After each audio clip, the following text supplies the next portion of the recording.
All right, you guys, this is our first set of PowerPoints and notes. It is week 5 of no school quarantine time, and this will be a brief rundown of everything we have looked at this week. Remember, this is not everything. You also have your videos, your Music Monday, and your readings from the book. Those are all on the page. But this is going to be a brief overview of the main causes of World War I, and this will be included on our assessment on Friday, okay? So take some notes. You can use them on the quiz. It is fair game, everything that I am talking about today, and let's get moving. So starting in 1914, let's look at the main causes of the war. And remember, this is my first time doing this, so if there is something you can't see or you think I'm talking too fast, just let me know, all right? So MAIN is our acronym for the causes of the war. Starting with M, we're going to talk about militarism. See the M right there? That's how this works. So militarism leading up to World War I. Militarism is the glorification of armed strength and the buildup of military force. This is mainly going to refer to Germany. Now, if you watch the video, Germany is a brand new nation. It's only 40 years old, and it is starting to try and flex its muscles in Europe, and that is mainly going to be against Great Britain.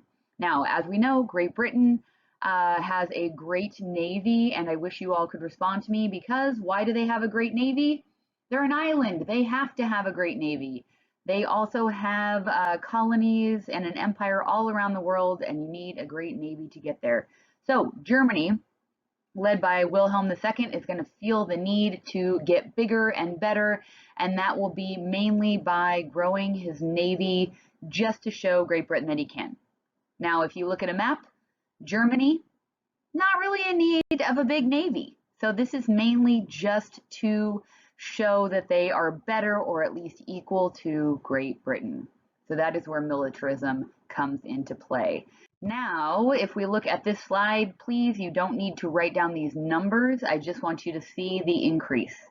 So all of the major nations in Europe during the lead up to 1914 are going to begin to grow their military. Now, is there a reason for this?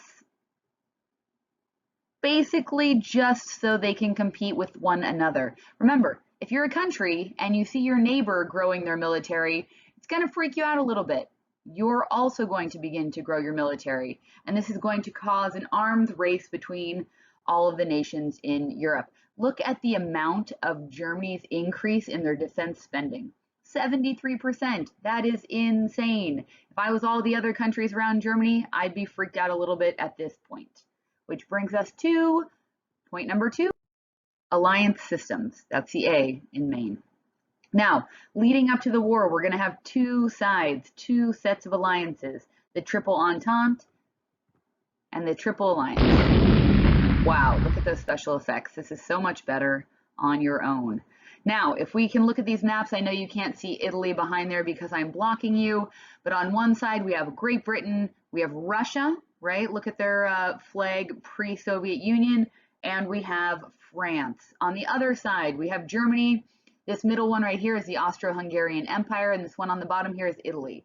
Now, as the war gets started, Italy is going to switch sides, so we will get there eventually. So, alliance. The definition is, and this will be in your textbook, an agreement between nations to aid and protect one another.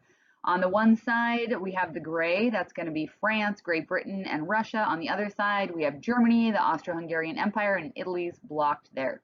Now, as I just said, we have the Allied powers. Italy is going to switch sides. And down at the bottom here, this red flag, we should already know that. That is going to be the Ottoman Empire that will join the Central Powers. Notice how their names have changed once the war gets started. The Ottoman Empire is going to join the Central Powers. The Ottoman Empire is one of those dying empires, if you remember this from the video, that really, really wants to try and get back into the game. They don't really have friends on either side, but they try to pick who they think will win and get them more land. They pick the Central Powers, and we all know they picked the wrong side. So, who are our major players? Again, you do not need to know all of these people's names. There are only a couple that we're going to need to pay attention to. So the three that are going to be most important in this entire thing are going to be Nicholas II of Russia, George V of Great Britain, and Wilhelm II over here on the other side of Germany. Now, look at Nicholas II and George V. Do they look really, really similar? They're cousins, and when they were younger, they used to actually play games where they would switch uniforms and pretend they were each other, and many people couldn't tell them apart. Wilhelm II, also a cousin, all related under Queen Victoria. If you watched the Music Monday a week ago about the cousins that start the war, those are these three guys. All right, so looking at Europe in 1914, we can see the green is going to be our Central Powers, the yellow is going to be our Allied powers, the red or pink is going to be our neutral territory. And that brings us to I of Maine, right? M was our militarism, A was alliances, I is imperial rivalries. So during this time in history, if we look at areas controlled by European powers, we will see that the Allied powers control most of the world basically at this point in history. If you remember from the video that you watched on Tuesday, if you're ahead on Wednesday here with notes, you'll notice that Germany, as a new nation, missed out on imperialism and expanding. If you look at Africa, Germany has 2 or 3 little colonies, but nothing compared to what Great Britain has, what France has, what Spain has, and they are really, really upset about that. They feel like it is not fair that they missed out on all of this. The Ottoman Empire and Austria-Hungary are kind of on the other end of the spectrum. They are dying empires versus new empires who really feel like if they could reach out and get some more land, it would kind of bring them back from the edge of death, right? So the Ottoman Empire, Austria-Hungary, and Germany all want to expand, but there's really nowhere to expand. Great Britain, France, Spain, they have kind of already taken everything that is available. And that's going to create some tension, especially with Germany, over who should have access to colonies and resources and those kinds of things. Which brings us to our final piece of main reasons for World War I, the N, which is nationalism. The definition for nationalism is pride in or devotion to one's nation, which seems a pretty obvious definition. But why does it matter right now? 3 pieces come in with nationalism. The first piece is going to be French nationalism. Now, if you look at this map and you see that little pink piece, in the Franco-Prussian War of 1870, remember Prussia no longer exists. Prussia has evolved into modern day Germany, okay? So if you look at where Germany is in that little pink piece, in 1870, Prussia, now Germany, captured that piece from France, right? France believes it belongs to them. Germany has taken it. It's a really industrial area of the country, and it makes a lot of money, has a lot of resources. Germany controls it now, and France wants it back. So France believes it should be part of them. That is part of France. So that's one problem. Problem number 2 with nationalism is going to be nationalism in Austria-Hungary. Now, as the name implies, Austria-Hungary is not one united nation. If you look at this map, every color is a different ethnicity. It is a different, even a different group, maybe even a different language. If you look up at the top here at Galicia, they speak a totally different language than down here at the bottom at Bosnia, Croatia. Those are all different ethnic groups, and they all want independence. Austria-Hungary as an empire is trying to hold them all together, but they are not doing very well, and that is where our big problem. If you look at the very bottom, you can see Sarajevo. That is where our spark is going to happen that will ignite this entire war. And our last piece, nationalism, is going to be another definition, which is pan-Slavism. Slavic people are the people where I just talked about Sarajevo and down in the bottom there. They all have a united ethnicity, and they believe that they should be separate from the rest of the Austro-Hungarian Empire. They also share a little piece with Russia. So when they try to go for independence, Russia is going to support them against the Austro-Hungarian Empire, and that's going to create a lot of tension. So that brings us to the Balkans and the spark that will start the war. So if we are looking at our map, ignore the map under the powder keg and focus on this one that shows us the Greeks, Macedonia, Albania, and that area of the world. So that area is known as the Balkans, okay? In the Balkans, we are going to jump to our actual spark and the immediate cause of the war. Now, many say this is the actual cause of the war. It's not. All these main reasons we just talked about are the cause of the war. This is the spark or the piece that actually starts the fighting of the war, but it is not the cause of the war. So what is that spark? Let's look at our map. So we have the Balkans down here at the bottom, okay?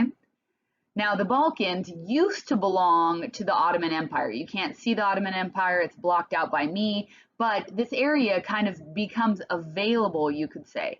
They think they're gonna get independence, all these Balkan nations. But the Austrians are going to come in from the top here, and they are going to try and take the Balkans for part of their empire. The Russians also are going to be competing for that area. At the same time, these countries that aren't quite countries yet are kind of going, come on, we want to be free. We want to be liberated. We're our own people. We speak our own language. Just let us go. All right. So that brings us to the Archduke Franz Ferdinand. You do need to know his name. He's going to be very important, at least for a minute, and his family. Okay. Now they are, or he is the heir to the Austro-Hungarian throne. Okay. Franz Joseph is the current leader of the Austro-Hungarian Empire. He's old. He needs to name an heir. He names Franz Ferdinand. Is everyone happy about it? No. Are we going to get into the specifics of that? Not right now. It's too much for us to deal with. But him and his wife are gonna go on vacation. Now, where would you go on vacation in 1914 if you were the heir to the Austro-Hungarian throne? You're gonna go to Sarajevo. Now, not the best choice in going to Sarajevo. He happens to go there when they are in a time of tension, when they are kind of looking for independence, and he's gonna go there, go on a parade, strut his stuff as the heir to the Austro-Hungarian throne that they don't necessarily want to be a part of. Probably not the smartest move. Now, when he goes to Sarajevo, he is going to go on a parade. Now it's June 28th, 1914, and we are going to have a key vocab word here, the Black Hand. Now the Black Hand is a Serbian group fighting for independence. They're kind of a covert group, and they decide they are going to assassinate the Archduke in an effort to show that they want independence from the Austro-Hungarian Empire. Now, Gavrilo Princip, that guy right there in the picture, he is one of a group of assassins that will be sent to Sarajevo to attempt to assassinate the Archduke. Now, he is not the first of the group to try and assassinate the Archduke.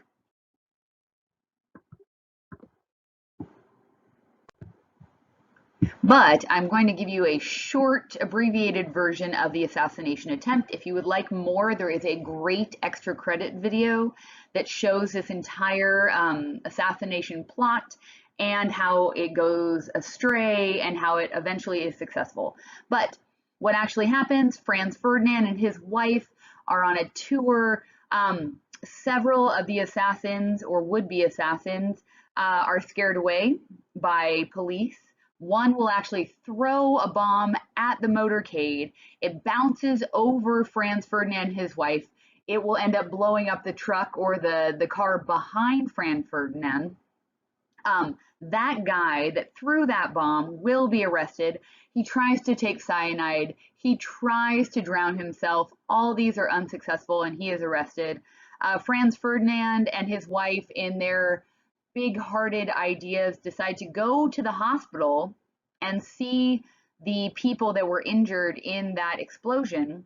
On the way to the hospital, they get lost and they run across Gavrilo Princip, the guy we just saw. He had run away after that bomb and kind of thought, I guess I'm not going to get to assassinate the Archduke. And then when Franz Ferdinand and his driver and his wife get lost, they end up in front of the sandwich shop where Gavrilo Princip is eating a sandwich. Gavrilo Princip looks out, sees the Archduke, runs out with his gun, shoots the Archduke, shoots the wife, and is successful. Things just worked out for Gavrilo and unfortunately did not work out for Franz Ferdinand. Now, Franz Joseph, the leader of the Austro-Hungarian Empire, sees this as an opportunity to start a war and expand his empire. Only problem is, Austria-Hungary, they don't have a lot of money. They don't have a lot of soldiers willing to fight for them. And so he goes to big bad Germany and says, hey, Germany, I really want to go to war. Will you support us? And there's Wilhelm II. He gives Austria-Hungary a blank check. He says, Austria-Hungary, we will support you. Go forth and conquer. And so Austria-Hungary gives Serbia an ultimatum and says, hey, you need to do all of these things or we will go to war against you.